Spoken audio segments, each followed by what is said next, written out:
안녕하세요. 우르시누스의 하이델베르크 요리문답 해설. 오늘은 제7주일 부분 믿음과 사도신경 서론 부분 한번 진행해 보도록 하겠습니다. 이 신문, 그렇다면 아담을 통하여 모든 사람이 멸망했듯이 그리스도로 말미암아 모든 사람들이 구원을 받습니까? 답, 아닙니다. 참된 믿음을 통하여 그리스도에게 접붙임을 받아 그의 모든 은택들을 받는 자들만 구원을 받습니다.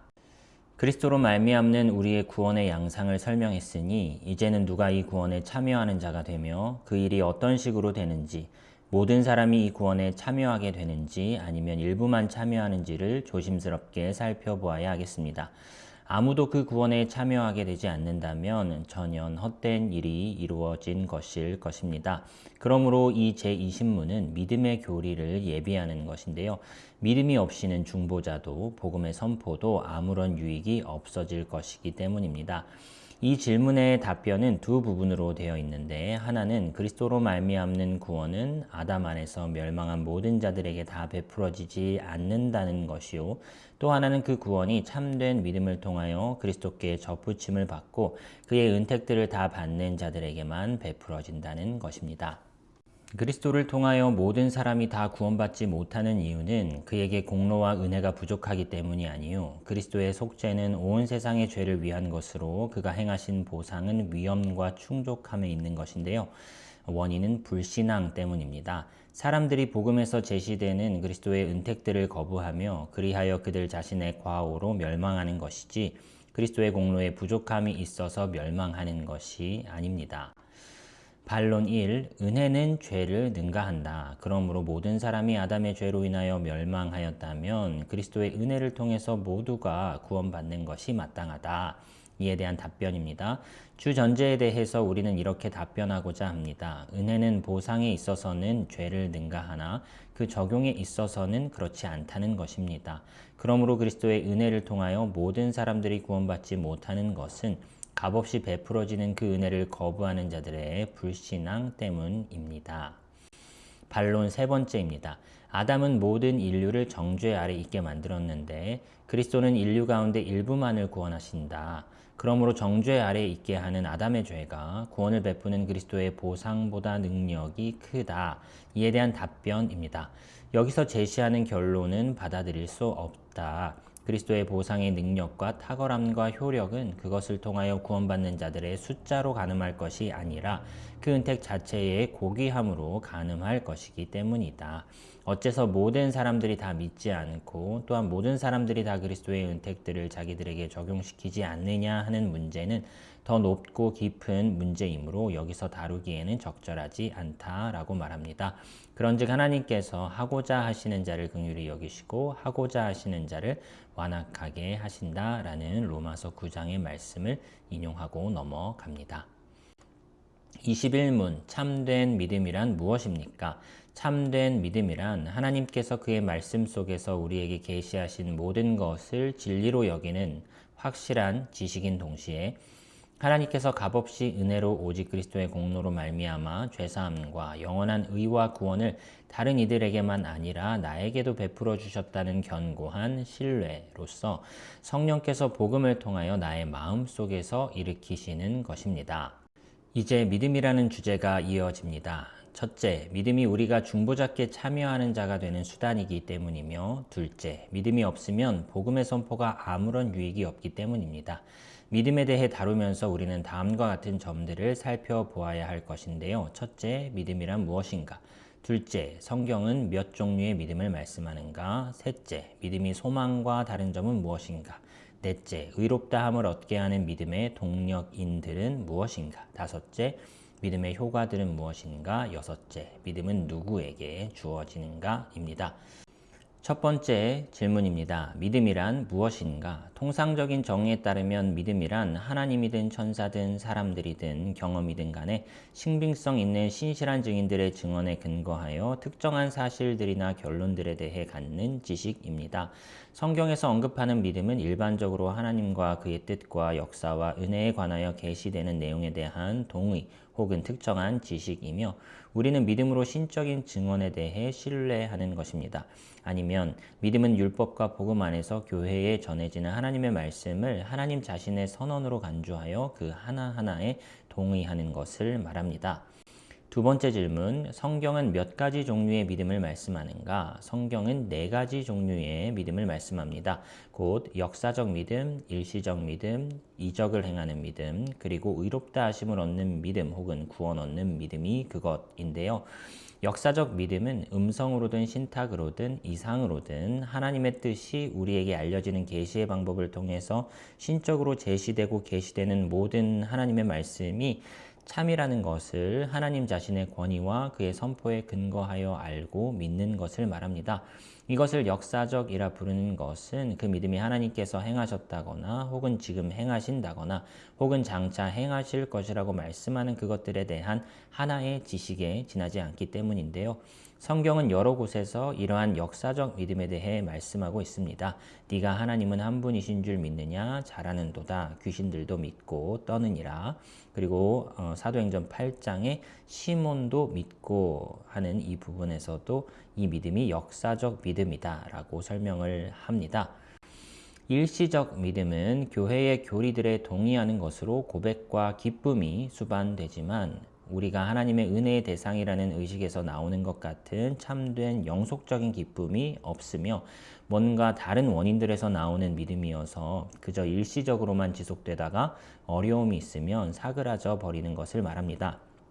혹은 일시적 믿음이란 선지자들과 사도들이 전한 가르침에 동의하고 고백하고 그것을 자랑하고 그것을 아는 데에서 일시적으로 기뻐하지만 그 약속을 자기 자신에게 적용시키거나 하나님의 은혜를 마음으로 지각하는 데에서 비롯되는 것이 아니라 다른 원인들에서 비롯되는 것입니다. 이러한 정의는 그리스도께서 씨 뿌리는 자의 비유에서 설명하신 내용에 근거한 것인데요.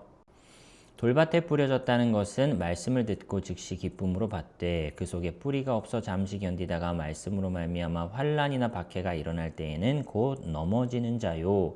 이 기쁨의 원인들은 무수하며 각 개인마다 다릅니다.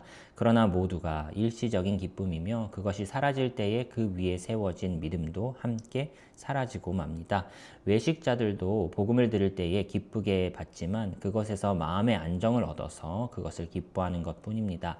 혹은 믿음으로 고백함으로써 자기들의 죄를 덮고 부귀, 명예, 영광 등 사적이며 공적인 상급과 이익을 얻고자 하는 희망을 추구하는 것뿐이죠. 그러나 십자가지라는 부름을 받으면 여지없이 그 본색이 드러납니다. 이 일시적인 믿음이 역사적 믿음과 다른 것은 거기에 기쁨이 수반된다는 점뿐입니다. 역사적 믿음은 그저 지식 이외에는 아무것도 없습니다. 그들은 하나님의 교리가 참이라는 것을 알면서도 그것을 추종하는 자들로 치부하지 않습니다. 오히려 그것을 극히 맹렬하게 대적하는 것이죠. 이들은 성령을 거스르는 죄를 범한다라고 말할 수 있겠습니다. 이적을 행하는 믿음은 뭔가 놀라운 일을 행하거나 신적인 계시를 통해서 특정한 사건을 미리 예언하는 특별한 은사를 말합니다. 이 믿음은 단순히 하나님의 일반적인 말씀에서 이끌어내지는 것은 아닙니다. 사도는 산을 옮길 만한 모든 믿음이 있을지라도 라고 말씀하는데 여기서 바로 이 종류의 믿음을 논하고 있는 것이다 라고 우르시누스는 설명합니다. 첫 번째, 그리스도의 선언에서 이 믿음을 설명할 수 있는데요. 만일 너희에게 믿음이 겨자씨 한 알만큼만 있어도 이 산을 명하여 여기서 저기로 옮겨지라 하면 옮겨질 것이요 또 너희가 못할 것이 없으리라. 아브라함, 다윗 등 많은 거룩한 사람들도 강한 믿음을 가졌지만 산을 옮기지는 않았죠. 그러므로 이 종류의 믿음은 모든 참된 신자들이 소유하는 의롭다 하심을 얻는 믿음과는 별개다라고 설명할 수 있겠습니다. 여섯 번째로 그리스도께서는 많은 사람이 나더러 이르되 주여 주여 우리가 주의 이름으로 귀신을 쫓아내며 주의 이름으로 많은 권능을 행하지 아니하였나이까 하리니 그때에 내가 그들에게 밝히 말하되 내가 너희를 도무지 알지 못하니 불법을 행하는 자들아 내게서 떠나가라 하리라고 말씀하신 부분에서도 우리는 구원과는 관련 없는 이적을 행하는 믿음의 종류가 따로 있음을 알 수 있다라는 것이죠. 마지막 네 번째, 의롭다 하심을 얻는 믿음이 있습니다. 이 믿음은 본 요리문답에서 정당하게 정의되는 것인데 이 정의에 따르면 구원 얻는 믿음의 일반적인 본질은 지식과 확신 있는 신뢰에 있습니다. 전혀 알지도 못하는 교리에 대해서는 믿음이 있을 수 없기 때문이죠. 그러므로 우리는 믿음을 시행하기에 앞서서 먼저 믿어야 할 내용에 대한 지식을 습득하는 것이 합당할 것입니다. 그러므로 교황주의자들이 가르치는 맹목적인 믿음이란 것은 어리석은 것이다 라고 우르시누스는 짚어줍니다. 구원 얻는 믿음의 차이 혹은 형식적인 성격은 그리스도로 말미암아 값없이 죄 사함을 받는 사실을 신뢰하고 자신에게 적용시키는 데 있습니다. 또한 구원 얻는 믿음의 속성 혹은 특유한 성격은 그리스도의 큰 은택으로 인하여 하나님을 신뢰하고 기뻐하는 데 있습니다. 의롭다 하심을 얻는 믿음 혹은 구원 얻는 믿음의 동력인은 성령님이십니다. 그 수단은 복음이요 거기에 성례의 시행도 포함될 수 있겠죠. 이 믿음의 주체는 사람의 의지와 마음이다. 이렇게 설명하고 있습니다. 이 믿음이야말로 택한 자들에게만 고유한 것인데요. 그는 성경에 포함된 모든 내용이 참되며 하나님으로부터 온 것임을 믿습니다. 그는 그 내용들을 확고히 믿고 받아들이지 않을 수 없는 심정이 되고요. 그는 은혜의 약속 혹은 그리스도로 말미암는 값없는 죄사함과 의와 영생에 대한 약속을 받아들이며 자기 자신에게 구체적으로 적용시킵니다. 이런 확신을 갖고서 그는 현재의 하나님의 은혜를 신뢰하며 누리며 기뻐하며 그리하여 미래의 선에 대해서도 신뢰하게 되지요. 그런 은택들을 바라볼 때에 마음속에서 기쁨이 일어나며 또한 모든 지각에 뛰어난 양심의 평안이 이어집니다. 그리고 그는 단 하나의 예외도 없이 하나님의 모든 계명들을 순종하기를 진정으로 사모하게 되며 또한 하나님께서 그로 하여금 무슨 일을 당하게 하시든지 기꺼이 인내로 견디기를 원하게 됩니다. 그러므로 의롭다 하심을 얻는 믿음을 소유한 자는 마귀와 세상의 반대에 전혀 굴하지 않고 자기에게 요구되는 일을 이행합니다. 참되게 믿는 자는 이 모든 일들을 스스로 체험하며 또한 이런 일들을 스스로 체험하는 자는 참되게 믿는 것이다 라고 말할 수 있다라는 것입니다. 세 번째 질문입니다. 믿음이 소망과 다른 점은 무엇인가? 믿음은 현재의 선을 붙잡는 것인 반면에 소망은 미래에 속한 일에 관한 것이다 라고 말할 수 있겠습니다. 하지만 이에 대한 반론이 있는데요. 우리는 영생을 믿는데 영생이란 미래에 속한 것이다. 그러므로 믿음이 미래의 선에 관한 것이기도 하다. 이에 대한 답변입니다. 영생은 그 전달에 있어서는 미래의 선이죠. 그리고 그런 점에서 우리는 그것을 그냥 믿기만 하는 것이 아니고 그것에 대해 소망을 갖기도 한다라고 말할 수 있겠습니다. 그러나 영생이 또한 하나님의 뜻에 있어서는 현재의 선이기도 합니다. 하나님께서는 지금 우리에게 그것을 베푸시고 금생에서 그 시작을 누리게 하시는데요. 이런 점에서는 그것이 소망의 대상이 아니라 믿음의 대상이다라고 말할 수 있겠죠. 그러므로 이 은택들이 하나님의 약속이어서 아직 받지 않았지만 믿음으로 말미암아 이 은택들이 우리 것임을 납득하며 또한 소망으로 말미암아 이것들의 충만한 완성을 신뢰하며 기다리는 것입니다. 그런 의미에서 바울은 믿음을 가리켜 믿음은 바라는 것들의 실상이요 라고 말하죠. 곧 이 바라는 것들을 현재에 실존하는 것으로 만드는 것이 바로 믿음이며 또한 아직 완성되지 않은 것들의 증거가 되는 것도 바로 믿음이다 라고 말할 수가 있겠습니다. 네 번째 질문입니다. 의롭다함을 얻게 하는 믿음의 원인들은 무엇인가? 역사적이며 일시적인 믿음과 또한 이적을 행하는 믿음의 첫째가는 주요 동력인은 성령이십니다. 그는 그의 일반적인 영향력과 역사하심을 통해서 이런 다른 종류의 믿음들이 생기게 하시는데요. 그러나 의롭다 하심을 얻는 믿음의 경우는 성령께서 그의 특별하신 역사하심으로 생기게 하시는 것이다 라고 말하여야겠습니다. 반론이 있습니다. 마귀는 역사적 믿음을 지녔다. 그러므로 성령께서는 마귀에게도 역사하신다. 이에 대한 답변, 마귀에게 있는 믿음도 성령께서 생기게 하신 것 맞습니다만 그것은 이미 언급한 것처럼 그의 일반적인 역사하심으로 말미암은 것일 뿐입니다. 그의 특별한 역사하심으로는 오직 택한 자들에게만 임하시고 그들에게 구원 얻는 믿음을 일으키시죠. 일반적으로 믿음을 일으키는 도구는 하나님의 말씀인 신구약 성경인데요. 의롭다 하심을 얻는 고유한 도구는 복음의 선포다라고 말할 수 있겠습니다. 의롭다 하심을 얻는 믿음의 형식적인 원인은 구원 얻는 믿음에만 고유한 것으로 하나님께서 계시하신 모든 내용에 대한 특정한 지식과 또한 마음에서 우러나오는 확신 있는 신뢰다라고 말할 수 있겠습니다. 다섯 번째 질문입니다. 믿음의 효과들은 무엇인가? 의롭다 하심을 얻는 믿음의 효과들은 다음과 같습니다. 하나님 앞에서 의롭다 하심을 얻고요. 하나님을 기뻐하는 것과 양심의 평안을 얻고요. 회심, 중생, 그리고 전적인 순종을 낳고요. 세상적인 은사들과 영적인 은사들의 증가와 이 은사들을 믿음으로 받아들이는 것 등 믿음의 효과들에 속한 결과들을 얻게 됩니다. 여섯 번째 질문입니다. 믿음은 누구에게 주어지는가? 의롭다 하심을 얻는 믿음은 모든 택한 자들에게만 고유한 것입니다. 미리 정하신 그들을 또한 부르시고 부르신 그들을 또한 의롭다 하시고 의롭다 하신 그들을 또한 영화롭게 하셨느니라. 믿음은 모든 사람의 것이 아니다 라고 데살로니가 후서 3장 말씀이 인용되어 있습니다. 반론입니다. 사람이 생이 끝나기 전에 타락하여 하나님의 은혜를 상실할 수도 있는데 이런 사람들의 경우에는 영생을 확신할 수 없다. 구원에 대해 확신하면서도 하나님의 은혜를 상실할 가능성을 완전히 초월하지 못한다라는 것은 모순이다. 그러므로 우리는 구원에 대해 확신할 수 없고 따라서 의롭다 하심을 얻는 믿음이 의와 영생에 대한 확신 있는 신뢰라는 진술은 그릇된 것이다. 이에 대한 답변입니다.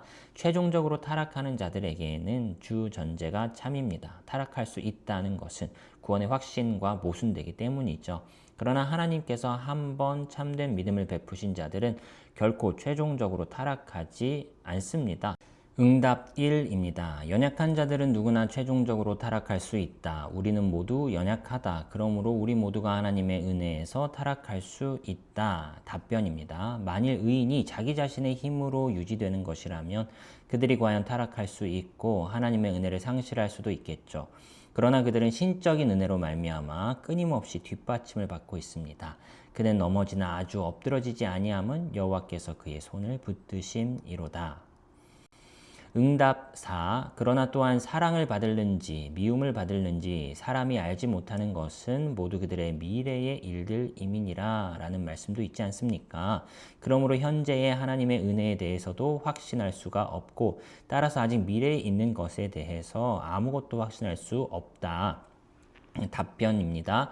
제2차적인 원인들의 근거에서는 아무도 뭔가를 확실히 알고 판단할 수가 없죠. 사람이 당하는 외적인 조건은 하나님의 사랑이나 미움의 안전한 판단 기준이 아니기 때문입니다. 사람이 자기 스스로는 알 수 없을지도 모르지만 하나님께서 그에게 그것을 계시하기를 기뻐하시면 그가 그것을 알 수도 있겠죠. 그러므로 제2차적인 원인들에 의존해서 우리의 구원에 대해 알 수 없을지 모르겠지만 하나님께서 그의 말씀과 성령으로 말미암아 우리에게 계시하기를 기뻐하시는 한 우리는 그것을 알 수 있습니다. 반론 다섯 번째입니다. 사울은 최종적으로 넘어졌다. 그는 경건한 사람 중에 하나였다. 그러므로 의인도 최종적으로 넘어질 수 있다. 이에 대한 답변입니다. 사울은 참된 경건한 사람이 아니라 외식자였습니다. 그러므로 우리는 소전제를 인정할 수 없습니다. 그도 성령의 은사들을 받지 않았느냐고 반론을 제기한다면 우리는 그런 은사들은 경건한 자들과 불경건한 자들 모두에게 주어지는 것이요 중생과 양자됨의 은사는 오직 경건한 자들에게만 주어지는 것이라고 답변할 것이다. 반론 여섯 번째, 최종적 견인의 교리, 즉 우리의 구원의 확실성의 교리는 아니람을 조장할 것이다. 이에 대한 답변, 이 교리는 택함받은 자들에게는 영적인 안정을 일으키며 외식자들에게는 육신적인 안일함을 일으킬 것이다. 라고 우르시누스는 답변해주고 있습니다. 22문, 그러면 그리스도인이 믿어야 할 것은 무엇입니까? 답, 복음에서 우리에게 약속된 모든 것을 믿어야 하는데 우리의 보편적이며 의심의 여지 없는 기독교 신앙의 조목들이 이것을 요약하여 가르쳐 줍니다. 믿음에 대해 논의했으니 이제는 믿음의 대상에 대해서 혹은 우리가 믿어야 할 것들의 요지가 무엇인지를 살펴보아야 할 것인데요.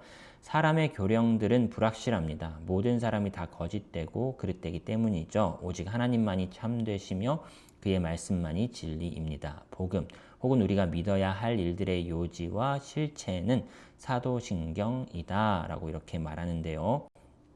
23문, 이 조목들은 무엇입니까? 전능하신 하나님 아버지 천지의 창조주를 내가 믿사오며 그의 독생자 우리 주 예수 그리스도를 내가 믿사오니 그는 성령으로 잉태되사 동정녀 마리아에게서 나셨고 본디오 빌라도 아래에서 고난을 받으사 십자가에 못 박히시고 죽으시고 장사 지낸 바 되셨고 지옥에 내려가셨고 사흘 만에 죽은 자 가운데서 다시 살아나셨고 하늘로 오르사 전능하신 아버지 하나님의 우편에 앉아 계시며 거기로부터 오사 산자들과 죽은 자들을 심판하실 것입니다. 성령을 내가 믿사오며 거룩한 보편적 교회와 성도의 교제를 믿사오며 죄 사함과 몸의 부활과 영생을 믿사옵나이다. 아멘.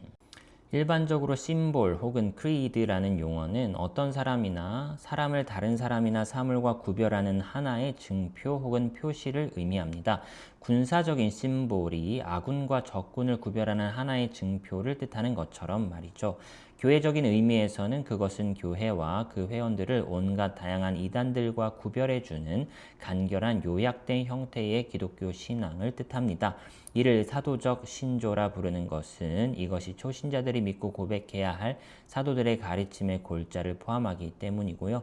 혹은 사도들이 이 기독교 교리의 요지를 그 제자들에게 전해주었고 그 후 시대의 교회가 그것을 받았기 때문입니다.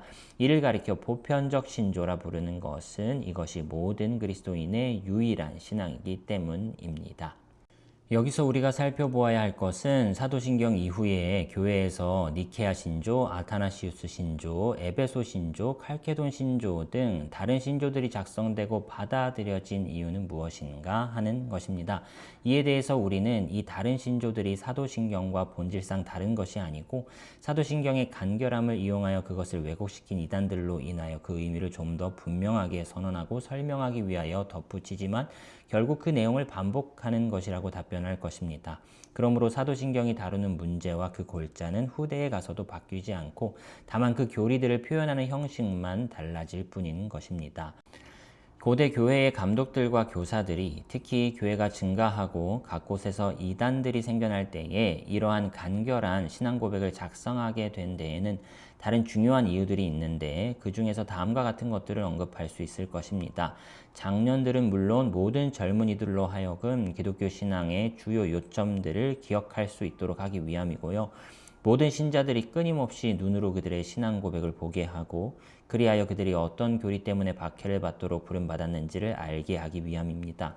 하나님께서도 과거에 이처럼 율법과 약속들의 골자를 간결한 형태로 표현하셔서 모든 사람들의 삶에 특정한 규칙과 또한 끊임없는 위로의 근거로 바라볼 수 있도록 하신 바 있죠.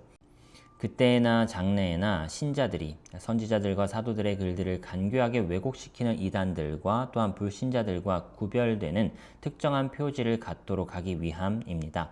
뭔가 짧고 간결하여 모든 사람들이 쉽게 이해할 수 있는 영구한 규범을 마련하여 그것으로 성경에 관한 모든 교리와 해석을 시험하여 일치할 때에는 받아들이고 믿고 또한 그것과 다를 때에는 배격하도록 하기 위함입니다.